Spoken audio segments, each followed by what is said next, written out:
The white-cheeked gibbons.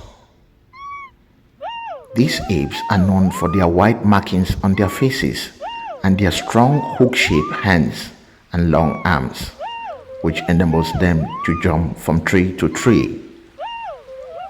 They can travel for up to 1.6 kilometers per day. They are one of the few primates that can sing, and their duets can last for up to 90 minutes. The white-cheeked gibbons inhabit the tropical rainforests and the monsoon forests of Southeast Asia. They are found in Laos, Vietnam, South China, and eastern Cambodia. The white-cheeked gibbons mostly feed on figs, fruits, bugs, berries, vines, insects, and flowers.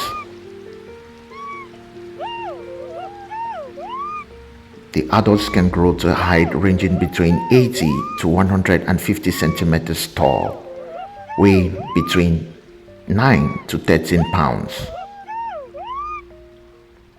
The white-cheeked gibbons have a lifespan of about 25 years in the wild.